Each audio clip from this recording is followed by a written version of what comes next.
오늘 이 시간에는 광야를 지날 때라는 제목으로 말씀을 나누겠는데요.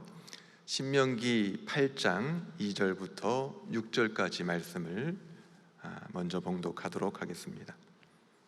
신명기 8장 2절부터 6절까지 말씀을 교독해서 봉독합니다. 내 하나님 여호와께서 이 40년 동안에 내게 광야 길을 걷게 하신 것을 기억하라. 이는 너를 낮추시며 너를 시험하사 내 마음이 어떠한지 그 명령을 지키는지 지키지 않는지 알려 하심이라. 너를 낮추시며 너를 줄이게 하시며 또 너도 알지 못하며 내 조상들도 알지 못하던 만나를 내게 먹이신 것은 사람이 떡으로만 사는 것이 아니요 여호와의 입에서 나오는 모든 말씀으로 사는 줄을 네가 알게 하려 하심이라. 이 40년 동안에 내 의복이 헤어지지 아니하였고 내 발이 부르트지 아니하였느니라. 너는 사람이 그 아들을 징계함 같이 내 하나님 여호와께서 너를 징계하시는 줄 마음에 생각하고 함께 읽습니다. 내 하나님 여호와의 명령을 지켜 그의 길을 따라가며 그를 경외할지니라. 아멘.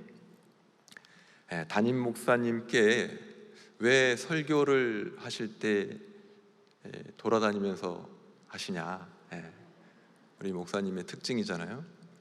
가만히 서서 하지 않으시고 돌아다니면서 말씀을 전하십니까 여쭈었습니다. 목사님께서 성령에 민감해서 원고를 내려놓고 정말 성령의 인도하심에 따라서 준비는 철저히 하지만 성령의 그 인도하심을 따라서 설교를 하려고 하신다고 답을 하셨습니다. 저도 성령에 민감해서 성령이 인도하시는 대로 설교를 하기를 원합니다. 그렇게 원하지 않는 설교자가 없겠죠. 그런데 몇 번 해보려고 하니까 자꾸 안 되는 거예요. 머릿속이 왔다 갔다 하면서 오히려 이 정리되었던 말씀들이 자꾸 잊혀지고 힘이 듭니다. 그래서 제가 저에게 설교학을 가르쳐 주신 합동신학대학원 지금은 총장님으로 계시는 정창균 교수님께 또 여쭈었습니다. 김승훈 목사님은 저렇게 움직이면서 성령에 이끌려서 설교를 하시는데 저는 잘 안 됩니다. 어떻게 하면 더 성령에 의지해서 설교를 할 수가 있겠습니까? 질문을 드렸죠. 그랬더니 정창균 교수님이 하시는 말씀이 설교 준비를 시작하는 그 순간부터 성령에 의지해야 합니다. 설교 준비하는 그 모든 과정이 성령이 이끄시는, 성령이 동행하시는 과정입니다. 충분히 준비하는 그런 과정 가운데서 성령과 함께 하게 된다면 그 말씀을 선포하는 현장에서도 원고를 읽든 원고를 읽지 않든 성령께서 함께해 주실 것입니다. 그렇게 말씀을 해주셨어요. 위로가 되더라고요. 그렇구나. 설교를 준비하는 과정에서 벌써 성령께서 함께 하시는구나. 성령이 이끌어 주셔야 하는 거구나. 물론 원고에서 자유로운 것도 중요하지만 설교자에 있어서는 설교를 준비하는 과정이 더 중요할 수 있다는 말씀이었습니다. 우리가 살아가고 있는 인생은 광야를 걷는 과정과 같습니다. 어쩌면 가나안 땅을 목적지로 가고 있는 이스라엘 민족과도 같습니다. 죽음에 이르기 전까지는 모두가 다 과정이라고 할 수가 있어요. 그 과정의 중간에 기착지가 있는데요, 그곳은 최종 목적지가 아니기 때문에 잠깐 들르고 다시 광야길을 계속 걷고 또 걷고 또 걷는 것을 반복합니다. 그게 인생입니다. 여러분이 과거에 좋은 대학교를 가려고 얼마나 노력을 하셨습니까? 또 지금 여러분의 손주나 자녀들이 대학을 가려고 얼마나 노력하고 있습니까? 초등학교 6년에다가 중고등학교 6년, 12년을 열심히 좋은 대학을 가려고 막 달려가는 거죠. 그리고 대학에 합격을 했어요. 대학을 목적해서 달려간 그 12년 내 그런 어떤 과정은 다 이제는 내려놓고 합격해서 기쁨이 충만해야 되는데 그게 몇 년 갈까요? 대학 4년 내내 여러분들 기쁨이 충만할까요? 아니에요. 합격 통지서 받고 한 주간, 길면 한 달간, 그때부터 또 다음 꼬지를 향해서 달려가는 거예요. 취업을 위해서 1학년 때 공부 열심히 안 하면 안 된다더라. 벌써 언제부터 영어는 어떻게, 뭐는 어떻게, 또 고시를 준비하는 친구들은 더 뭔가 자신의 미래를 위해서 시간을 투자하면서 잠깐 즐기는 것 같은데 그 다음에 또 막 달리는 거예요. 취업을 해서 이제는 더 이상 목적지에 다다라서 고민이 없을 것 같은데 그때부터는 또 뭐가 고민이에요? 연애를 잘 못하잖아요. 또 요즘 친구들이. 전에도 그런 말씀 드렸는데 세상의 반이 남자고 세상의 반이 여잔데 그걸 이렇게 짝을 못 맞춰가지고 힘들어하는지, 결혼 때문에 고민을 하는데 열심히 연애를 해가지고 결혼을 하고 잠깐 한 달, 두 달 만족하더니 그 다음부터는 또 다른 어떤 어려움들이 또 발생하기 시작합니다. 아기를 낳아서 좋은가 했더니 아기 낳고 나서 기뻐하는 순간도 잠시고 그 이후에 또 아기를 누가 보냐, 아기가 싼 건 누가 치우냐, 당신이냐 나냐 그러면서 티격태격하면서 아기가 때로는 짐처럼 느껴지기도 하고요. 이 과정을 놓쳐버리고는 우리 인생의 만족을 얻기가 어렵습니다. 모두가 다 과정입니다. 그리고 어떤 면에서는 죽음을 향해서 줄기차게 달려가고 있어요. 그래서 결과보다 과정에 충실해야 하고 또 과정이 중요하다는 것을 우리는 알아야 합니다. 인생은 대부분의 시간이 과정으로 채워지기 때문입니다. 그 과정이 가나안을 향해서 광야를 지나는 이스라엘 백성과 같습니다. 그러면 이스라엘 백성들은 광야 생활이 어떠했는지를 한번 알아보도록 하겠습니다. 광야에서는 농사를 지을 수 있습니까? 농사를 지을 수 없어요. 당연히 시선이 목축업으로 향합니다. 이스라엘 백성들은 애굽에서 나올 때 많은 양떼를 데리고 나왔어요. 광야에서 목이 마를 때 이스라엘 백성들뿐만 아니라 짐승들도 함께 물을 마셨다고 했습니다. 민수기 20장 11절을 보면 모세가 그의 손을 들어 그의 지팡이로 반석을 2번 치니 물이 많이 솟아나오므로 회중과 그들의 짐승이 마시니라. 회중만 마신 게 아니라 누구도 그들의 짐승이 함께 마셨습니다. 이 짐승이 어떤 동물일까요? 양이겠죠. 그런데 짐승도 고기로 먹을 수 있는 양으로는 충분하지 않았나 봅니다. 이스라엘 백성들은 항상 배가 고팠습니다.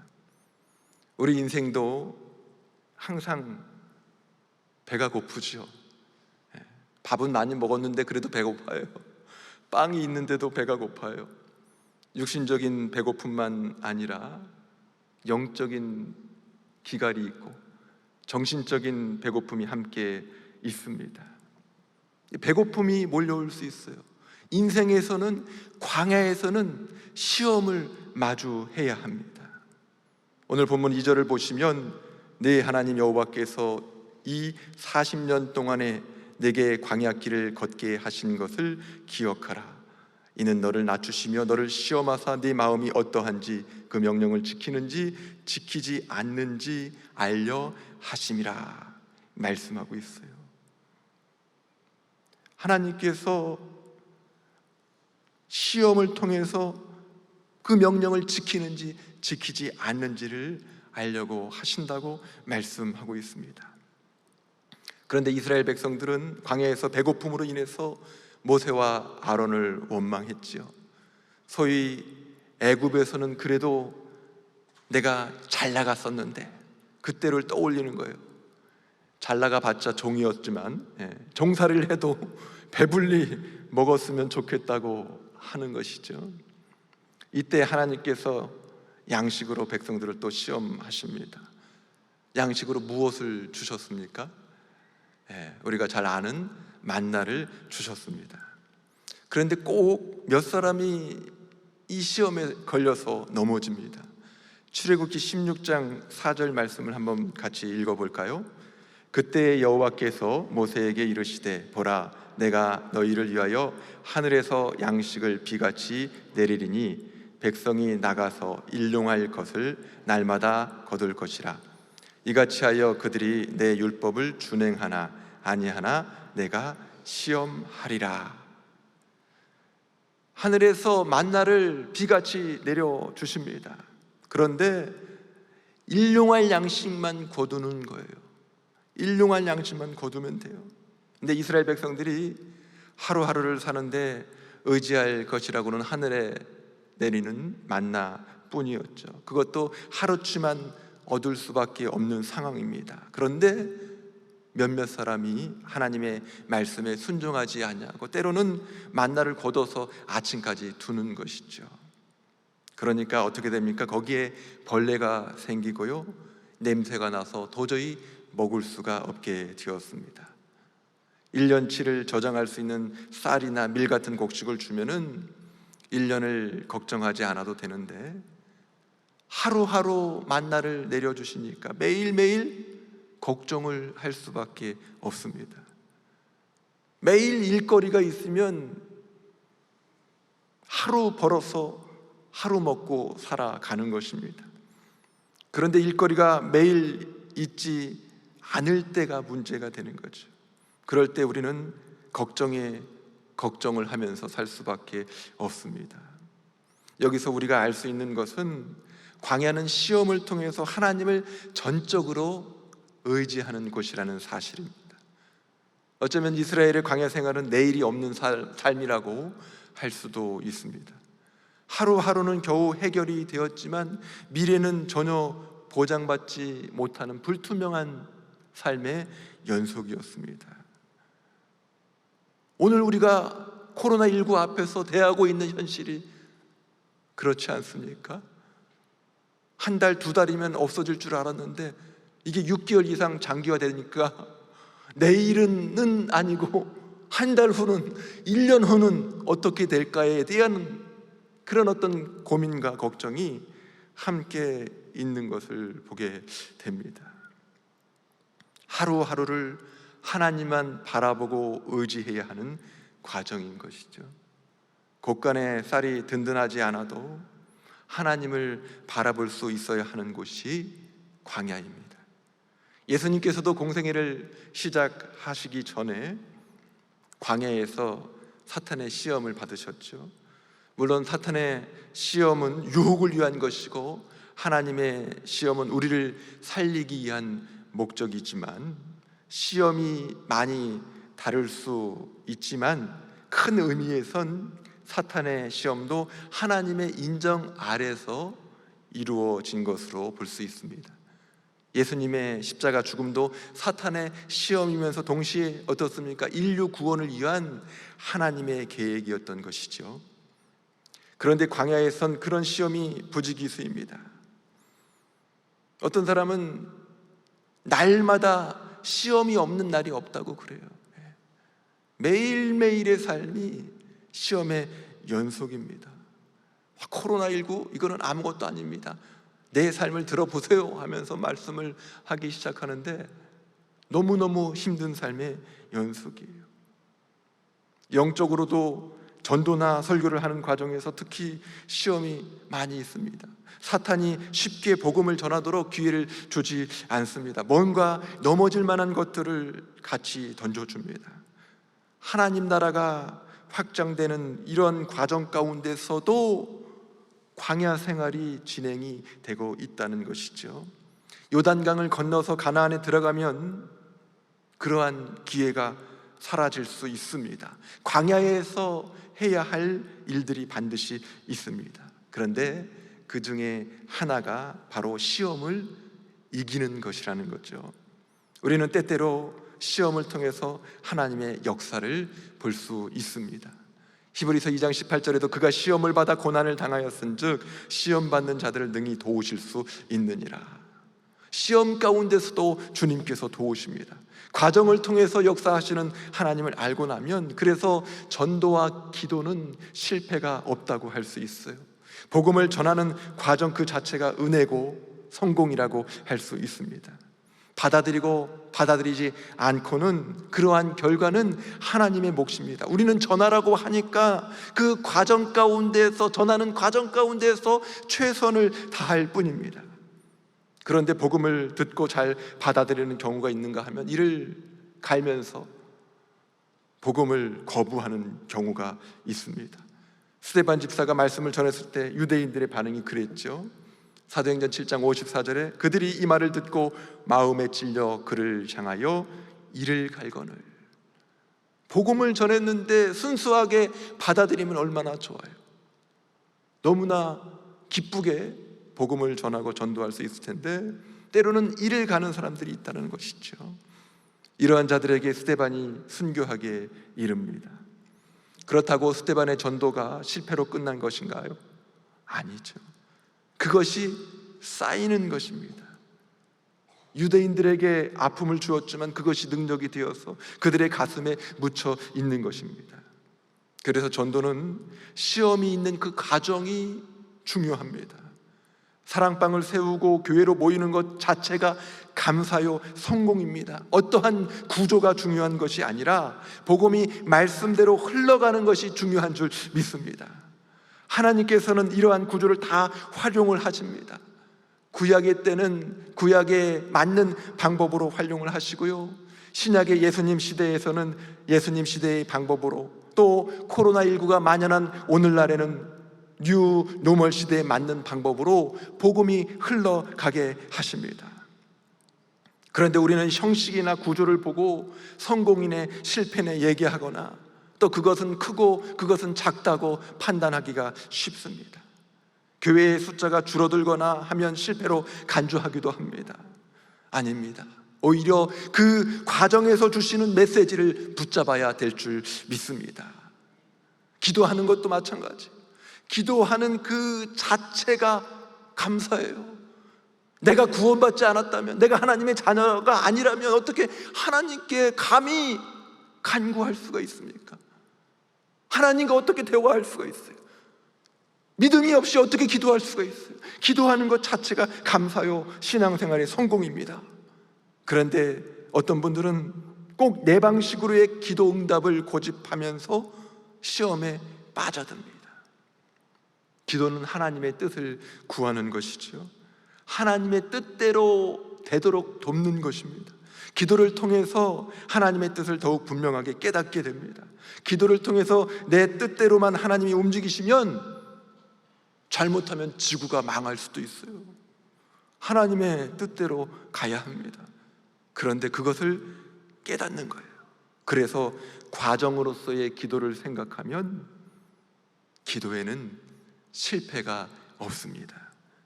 하나님께서 그 과정까지도, 넘어지는 그 과정까지도, 헤매는 그 과정까지도 보시고 다 품으시고 들어주십니다. 광야에서는 또한 말씀을 청종해야 합니다. 신명기 8장 3절 4절 말씀을 우리가 앞에서 읽었지만 한 번 더 같이 읽겠습니다. 너를 낮추시며 너를 줄이게 하시며 또 너도 알지 못하며 내 조상들도 알지 못하던 만나를 내게 먹이신 것은 사람이 떡으로만 사는 것이 아니요 여호와의 입에서 나오는 모든 말씀으로 사는 줄을 네가 알게 하려 하심이라. 이 40년 동안에 내 의복이 헤어지지 아니하였고 내 발이 부르트지 아니하였느니라. 아멘. 광야에서는 시험을 마주해야 한다고 했는데요, 시험을 이길 수 있는 가장 적극적인 방법이 바로 말씀을 청종하는 것입니다. 물살을 따라서 헤엄을 쳐 나아가는 것은 그렇게 어렵지 않습니다. 때로는 내가 헤엄쳐 나간 게 전부 내 덕인 줄 아는데 물살의 힘인 경우가 더 많이 있습니다. 물살을 따라서 헤엄치는 경우는 그렇다는 것이죠. 물살과 반대로 헤엄치는 것은 어렵습니다. 왜 그렇습니까? 물살의 도움을 받을 수 없기 때문에 그렇습니다. 마찬가지로 하나님의 뜻을 따라서 헤엄을 치는 인생은 더 큰 폭으로 인생을 헤엄쳐 갈 수가 있습니다. 문제는 하나님의 뜻과 내 뜻이 다를 때 무엇을 따르는가입니다. 하나님의 뜻과 내 뜻이 부딪힐 때 그때에 하나님의 뜻을 붙잡을 수 있어야 합니다. 하나님은 스스로 계시는 분이시죠. 세상과 나를 존재하도록 만드신 분이 바로 하나님이십니다. 그런데 어떻게 하나님의 뜻을 거스를 수 있습니까? 어떻게 우상을 섬길 수 있습니까? 어떻게 하나님의 말씀을 떠난 삶을 살 수 있습니까? 루시퍼가 타락해서 하나님의 말씀을 떠나서 사탄이 된 것처럼 말씀을 떠나면 영적으로 살기가 어렵습니다. 동성애자를 사랑하지만 동성애를 반대하는 이유가 무엇입니까? 동성애 그거 내 마음에 안 들어요. 어떻게 그렇게 저질스러운 그런 일들을 할 수가 있어요? 그래서 그런가요? 동성애를 성경이 죄라고 말씀하고 있기 때문입니다. 창조 질서에도 위배되고 의학적으로도 옳지 못합니다. 사탄의 계략이 참 대단한 것 같아요. 그렇다고 해서 입법을 상정한 의원들이 이 사탄이라는 것이 아니죠. 포괄적 차별금지법에 동성애를 넣어둠으로 기독교가 차별을 조장하는 종교처럼 만들려고 한다는 것입니다. 사람이 할 수 없는 거예요. 그 이면에서 영적인 어떤 조정이 있을 수 있다는 것입니다. 마가복음 4장 20절 말씀을 보면 좋은 땅에 뿌려졌다는 것은 곧 말씀을 듣고 받아서 30배나 60배나 100배의 결실을 하는 자니라 말씀해 주고 있습니다. 여기에서 말씀을 받아서 얻은 열매가 바로 청종입니다. 청종함으로 말씀의 열매가 곳곳에 맺혀야 합니다. 아무리 말씀을 들어도 열매를 맺지 못하는 자가 그런데 함께 있어요. 예수님께서 영생의 비밀에 대해서 묻는 자에게 계명을 지키라고 권면을 했죠. 그러니까 그 자가 다 지켰다고 합니다. 그러자 예수님께서 구체적으로 다시 한번 말씀으로 권면을 하십니다. 그 말씀이 마가복음 10장 21절 22절인데요 같이 한번 읽겠습니다. 예수께서 그를 보시고 사랑하사 이르시되 내게 아직도 한 가지 부족한 것이 있으니 가서 내게 있는 것을 다 팔아 가난한 자들에게 주라. 그리하면 하늘에서 보화가 내게 있으리라. 그리고 와서 나를 따르라 하시니 그 사람은 재물이 많은 고로 이 말씀으로 인하여 슬픈 기색을 띠고 근심하며 가니라. 말씀을 들었으면 기쁨이 넘쳐야 되잖아요. 그런데 말씀을 들었는데 왜 근심이 생깁니까? 말씀을 듣고 나서 순종하려고 하지 않으니까 근심이 생기는 거예요. 말씀으로 찔림이 있으면 그 찔림을 뛰어넘어서 순종으로 나아가야 되는 거예요. 순종까지 가야 됩니다. 그게 청종이에요. 듣고 마는 게 아니에요. 주일에 담임 목사님 말씀을 듣고도 한편으로 듣고 한편으로 다 흘려내버리면 그건 그냥 말씀을 듣는 거지 청종이 아닙니다. 듣고 따라서 순종까지 가야 합니다. 육신의 평안이나 물질의 풍부함이 때로는 인간의 마음 속에 이 교만이라는 올무를 만들어 놓습니다. 패망의 선봉이 되는 거죠. 재물을 가지면 가질수록 더 가지려고 합니다. 수준이 안 되는데 세상에서 너무 많은 것을 취하면요 복음이 희석되거나 복음이 가려져서 잘 안 보여요. 복음을 들었는데 그게 복음인지를 잘 깨닫지 못해요. 영생의 비밀을 알고도 영생의 비밀을 듣고도 많은 재물로 인해서 슬퍼하는 이 어리석은 부자처럼 그렇게 될 수가 있다는 것입니다. 하나님의 말씀을 듣고 온전히 순종하는 신앙생활을 하려면 그래서 이 자족하는 마음이 필요합니다. 많은 것을 가졌기 때문에 내가 만족하는 것이 아니라 예수님으로 채워졌기 때문에 많은 것들을 내려놓을 수 있는 것이 그 자족함이 진정한 믿음일 수 있습니다. 그래서 내 것을 비워내는 겸손이 없이는 말씀을 청정하기가 참 어렵습니다. 이러한 겸손이 없이 말씀을 아무리 들어도 그 말씀을 그대로 순종하기가 어려운 것이죠. 말씀을 듣기는 하지만 잘못 이해하거나 내 것을 주장하는 도구로만 사용할 수도 있습니다. 세상에서만 열심히 살아가지고 나를 살릴 수 없습니다. 말씀이 나를 살리는 것입니다. 가끔 요즘에도 이 코로나19로 인해서 많은 사람들이 어렵지만 또 너무 바쁘게 잘 되는 분들도 계세요. 의외로 코로나19 상황 가운데에서 뭔가 사업의 돌파구가 열리는 분들이 있어요. 그때 하나님의 말씀에 초점을 맞추고 말씀을 따라야 돼요. 사업을 따르는 게 아니라, 공부가 너무너무 잘 될 때 공부의 어떤 지식을 따르는 것이 아니라 이때 말씀을 붙잡고 따를 수 있어야 합니다. 공부를 잘하고 사업이 잘 되어도 말씀을 떠나면 아무런 의미가 없기 때문에 그렇습니다. 하나님께서 만나를 먹이신 이유가 무엇입니까? 사람이 떡으로만 사는 것이 아니라 하나님의 말씀으로 사는 것을 가르치신 것입니다. 광야에서는 말씀을 듣고 순종해야 합니다. 청종해야 합니다. 우리의 인생 가운데서도 하나님의 말씀이 들릴 때 그 말씀을 듣고 순종까지 나아가야 될 줄 믿습니다. 세 번째로, 광야에서는 하나님을 경외해야 합니다. 본문 5절 6절을 같이 읽겠습니다. 너는 사람이 그 아들을 징계함 같이 내 하나님 여호와께서 너를 징계하시는 줄 마음에 생각하고 내 하나님 여호와의 명령을 지켜 그의 길을 따라가며 그를 경외할지니라. 아멘. 우리의 삶에서 절대로 놓칠 수 없는 신앙의 본질은 무엇입니까? 하나님과의 관계죠. 신앙이 좋다는 것은 하나님과의 관계가 좋다는 거예요. 우리는 광야 생활 중에도 이 관계가 바르게 되어 있으면 잘 살 수 있어요.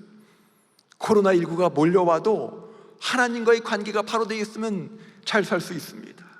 광야 생활의 특징이, 앞에서 시험이 있다고 그랬어요. 시험을 마주해야 한다고 그랬어요. 또 한 가지가 말씀을 청종해야 한다고 그랬어요.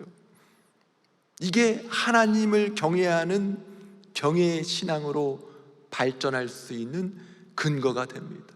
시험과 말씀이 결국에는 함께 합쳐져서 하나님을 경외할 수밖에 없어요. 그래서 신앙의 본질인 하나님과의 관계가 우리는 경외신앙이 되어야 합니다. 이 경외신앙의 경자가 무슨 경자? 공경할 경자잖아요. 그렇죠? 두려워할 외자입니다. 공경하면서도 두려워할 수 있는 거예요. 때로는 시험 앞에서 하나님을 두려워하기도 해요. 하지만 말씀을 청종함으로 말미암아서 하나님을 공경하고 하나님께로 나아가야 한다는 것입니다. 하나님의 성품도 은혜와 진리를 가지신 분이세요. 사랑과 공의를 가지신 분이세요.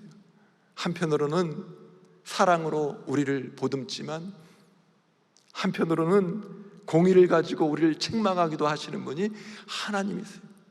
그러한 하나님으로 만나고 하나님으로 또 대할 수 있는 신앙이 저와 여러분 가운데 있어야 될 줄 믿습니다. 아브라함이 처음부터 믿음의 조상이 되었던 것은 아닙니다. 하나님의 보호하심에도 불구하고 자신의 아내 사라를 2번이나 누이라고 속이면서 목숨을 유지하려고 했던 아브라함이 이제 그러한 시험을 뛰어넘어서 하나님의 함께하심을 깨닫고 믿음이 자라기 시작합니다. 이제는 과거처럼 거짓으로 속이고 하지 않고 말씀을 순종하려고 합니다. 그래서 어디에까지 신앙이 이르게 됩니까? 독자 이삭을 번제로 바치는 그 단계까지 나아가는 것이죠. 처음에 독자 이삭을 번제로 바치라고 하니까 아브라함이 어떠한 반응을 보였을까요? 엄청난 시험이 아브라함 앞에 놓여져 있는데요. 창세기 22장 3절 말씀에 아브라함이 어떤 모습을 보였는지 한번 보겠습니다. 아브라함이 아침에 일찍이 일어나 나귀의 안장을 지우고 두 종과 그의 아들 이삭을 데리고 번제에 쓸 나무를 쪼개어 가지고 떠나 하나님이 자기에게 일러주신 곳으로 가더니 그랬어요. 아침에 일찍이 일어났다고 그랬어요. 그리고 준비하고 떠나는 거예요. 이 말씀만 딱 보니까 아브라함이 그냥 화끈하구나. 하나님 말씀이 떨어지니까 일찍 그냥 순종하는구나, 쉽게 생각할 수가 있죠. 물론 그래, 하나님이 주신 아들, 하나님이 도로 달라고 하니까 뭐 어쩌겠어, 그냥 드리자라고 쉽게 결정할 수도 있었겠지만 그렇지 않지요. 우리가 삶을 살아보다 보면, 자녀와의 관계를 생각해 보면 이렇게 결정하는 것이 쉽지 않습니다. 그래서 성경을 읽을 때 행간의 의미를 잘 파악해야 합니다.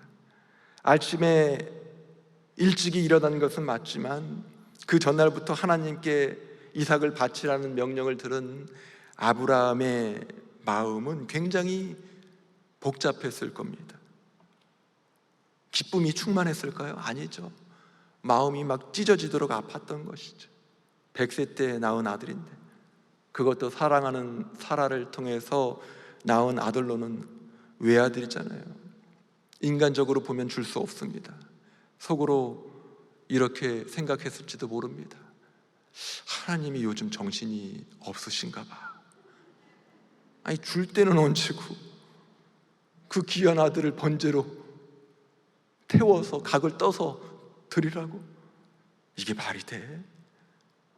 그리고 나서는 잠시 후에는 아니야, 그래도 하나님의 뜻이 있겠지. 하나님이 달라고 그러면 드려야 맞는 거 아니야? 아들 이삭이 우상이 되면 안 되지.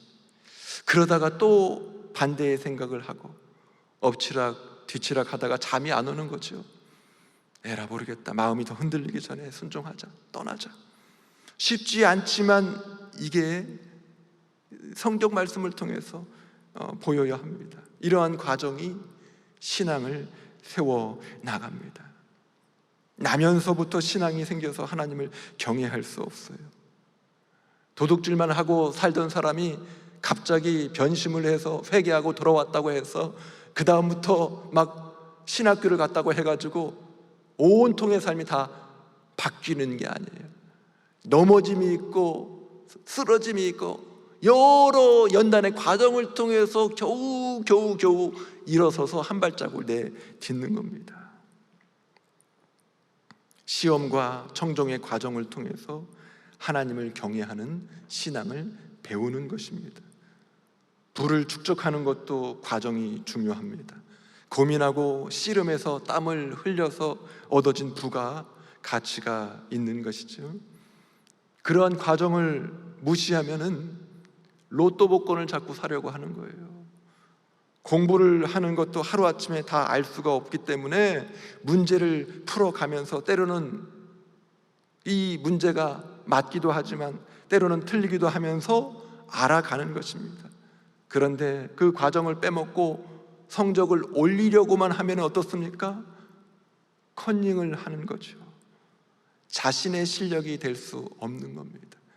이 안에 있는 내용을 채우려고 하지 않고 자꾸 밖에 있는 형식을 붙잡고 나를 만들어 가려고 하는 사람들이 있어요. 신앙의 여정 가운데서도, 인생의 여정 가운데서도 그런 경주를 하는 사람이 있습니다. 어떤 직분을 얻으려고 때로는 껍데기를 채우기만 하려고 그래요. 근데 물어보면 속 알맹이는 아무것도 모르고 있는 거예요. 사람에게 보이려고 해서는 안 됩니다. 그러기 위해서는 과정이 너무너무 중요합니다. 신앙은 과정을 통해서 성장합니다. 하나님을 알고자 해서 바로 신앙이 깊어지는 것이 아닙니다. 예수님을 영접하고 구원을 얻으면 다인 줄 알았는데 그때부터 또 시작이죠. 직분을 얻으면, 직분을 받으면 그때부터 시작되는 시험이 또 있습니다. 넘어져서 도저히 일어나기 어려운 상황인 줄 알았는데 이제는 더 이상 안 되겠다, 상처받아서 안 되겠다, 교회를 떠나야겠다, 이런 생각까지 했는데 그때 손을 잡고 일으켜 세워주시는 주님을 경험하고 나니까 어떻습니까? 하나님을 경외하지 않을 수가 없는 거예요. 이게 인생이라는 광야에서 겪게 되는 신앙입니다. 광야길을 걸었다고 하는데 사실 광야에는 길이 없습니다. 잘 알지 못하는 땅을, 길도 아닌 곳을 개척하는 마음으로 걸어갈 뿐입니다. 다행히 물이 있는 오아시스를 만나면 감사하지만 오아시스를 만나지 못하면 숱한 날을 고생하면서 가는 거예요. 제가 얼마 전에 빼빼 가족의 유라시아 횡단기라는 유튜브 방송을 보았는데요, 한 가족이 울산에서부터 러시아를 횡단해서 유럽의 포르투갈까지 버스로 다녀오는 여정을, 한 1년 가까이 되는 그런 여정을 그리고 있습니다. 때로는 비포장 도로를 달리기도 하지만 광야는 아니지요. 특히 엄마와 딸이 며칠 씻지 못하니까 많이 힘들어 하더라고요. 캠핑카처럼 개조한 버스를 갖고 다니는데도 얼마나 힘이 드는지 몰라요. 그런데 제대로 씻지도 못하면서 만들어진 길도 아닌 광야를 걸어서 가게 되면 얼마나 힘이 들까요? 그것도 목적지가 코앞인데 40년을 되풀이해서 가면 얼마나 힘이 들까요? 가만히 생각해 보면 우리도 지난번에 갔던 길을 되돌아서 또 갈 때가 많이 있습니다. 실수를 반복하기도 합니다. 시험을 다 통과했나 싶었는데 또 다른 시험이 기다리고 있습니다. 그런데 그 순간에도 하나님의 말씀을 들어야 합니다. 그 순간에도 말씀으로 달려 나아가야 합니다. 그 순간에도 말씀을 부여잡고 순종함으로 주님께 나아가야 합니다. 시험을 이기고 말씀을 청종하며 비로소 하나님을 경외하는 신앙을 갖는 것이 결코 쉽지 않지만 신앙의 과정에서 반드시 체험할 수 있어야 합니다. 코로나19가 광야처럼 우리 앞에 버티고 있지만 이 과정을 통해서 얻게 되는 시험이 또 청종이 저와 여러분을 깊은 신앙의 경지로, 오로지 하나님만을 경외하는 길로 인도할 줄 믿습니다. 기도하겠습니다. 하나님, 광야와 같은 인생을 걸어가는 과정 가운데서도 시험을 마주할 때가 있지만 손을 내밀어 주셔서 그 시험을 뛰어넘게 하여 주시고 하나님의 말씀을 들려주시고 말씀 앞에 순종함으로 청종으로 나아갈 수 있도록 인도하여 주셔서 감사합니다. 우리 인생 가운데에서 늘 동행하여 주시는 그 하나님을 경외하는 과정이 우리의 삶 전체에 채워질 수 있도록 인도하여 주시옵소서. 예수님의 이름으로 기도하옵나이다. 아멘.